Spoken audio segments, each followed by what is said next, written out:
Hello, I hope you are very well and that you are having a nice day. Today, in this podcast, we will narrate the legend of the born witch. We are present Yuri Natalie Ardila, Juan Mateo Salazar, and Catalina Arango. The born witch is one of the most popular legends in Huila, Colombia. Today in this podcast I will narrate the entire legend. So let's start. The legend of the Born Witch is located in the department of Huila, in the Jaguar at the beginning of the 29th century. What the inhabitants of the town say is that before there were many cases of curse and torment. According to that, a pattern of cases was generated that pointed to three which who come from nearby towns. Signs innumerable, herbs, hearts, and strange objects were found in their houses.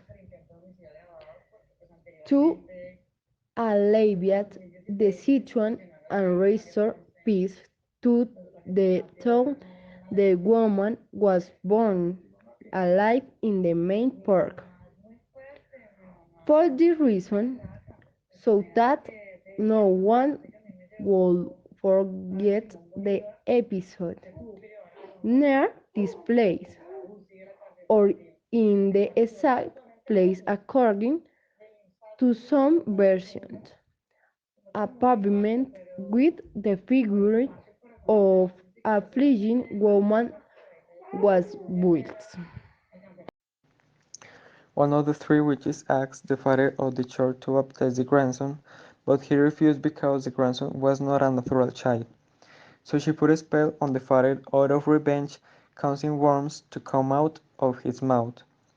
This scared to the townspeople who demanded that the major do something about it in front of all the witches. This made the next generation of Jaguar witches characterized by being gossips passing through each mango stick in the courtyards of the houses and transforming themselves into piscos. Every time someone is going to tell about a witch in the town. Out of respect, the following sentence is said: Today, Saturday, the day of the Virgin, that the witches don't listen to us. Clearly, many people want their curiosity to know to know who the witch will be. They set traps to descend their clearly in the morning. Clearly, this legend generated a great recognition for the Jaguar, where tourism is already seen in each festival, and the curiosity for foreigners to know the wonderful town of the witches on the first bridge of November. The Festival of the Witches is held for the families. They dress up and pay respect to the tradition.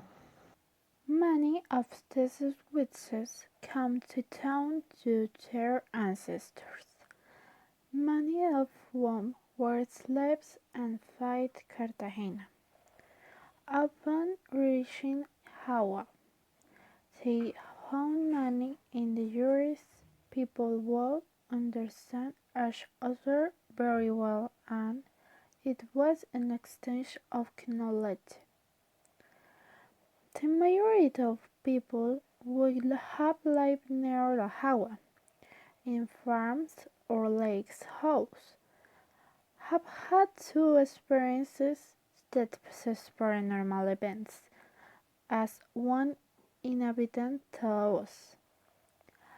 I lived in the house which had a very large patio. My house had two floors, so that one night I wanted to urinate. So I had to go up to the second floor for the bathroom. The problem was that the bathroom grabbed off a great view to the top of the mango tree. Every night I saw a pisco, which a well-shaped stranger. That night I got hope that they were throwing mangoes at me. The next day I woke up with headaches. When I walked to the kitchen, I realized that all the mangoes were on the floor, confirming that I was not a dream. I told my mother everything, and so she sent my chairs. After the father pried the house, I never saw her again. Everyone has the right to believe in whether it's true or not.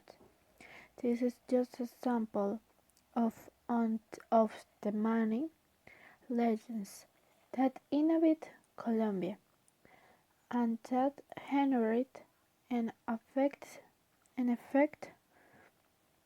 on the economy of the Hawa. For its tourists, this is all for today. Have a nice day and I hope you are well.